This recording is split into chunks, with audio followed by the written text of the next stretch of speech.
Sebenarnya hospital ni tak pernah cukup doktor. Jumlah pesakit dia bertambah, tapi jumlah doktor dia tak bertambah. Satu isu yang sangat-sangat ketat memang tak boleh dielakkan ialah isu kekurangan doktor di hospital. Apakah pandangan doktor tentang isu ni? Sebenarnya hospital ni tak pernah cukup doktor. Tak ada hospital yang pernah cukup doktor. Sebab dia jumlah pesakit dia bertambah, jumlah beban kerja bertambah, tapi jumlah doktor dia tak bertambah. Bukan kata orang tak nak jadi doktor, ada je dia jadi doktor. Kalau dulu seseorang yang menjadi pakar ni, dia akan duduk dekat hospital kerajaan lama. Tapi sekarang ni, saya rasa hampir daripada kawan-kawan saya yang di bidang lain, especially surgical, medical, ramai dah berhijrah. So memang kekurangan doktor itu memang nampak nyata lah.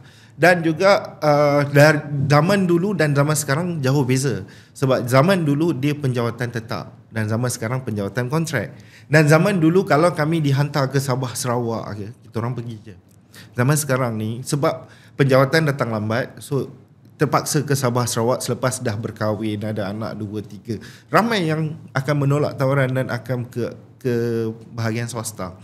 So satu lagi, tawaran-tawaran swasta hebat.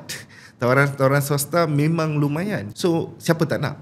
So, sebab kita penat bila dah kurang orang, kerja banyak. Untuk makluman, saya pakar bedah otak di Hospital Tunku Abang Rahimah Kelang ada 2 orang. Maksudnya kami on call 15 hari sebulan. Maksudnya 15 hari kami tak tidur lena. Kami akan ke hospital secara tiba-tiba. Dan kami 2 orang sahaja. Dan benda ini dah 2 tahun.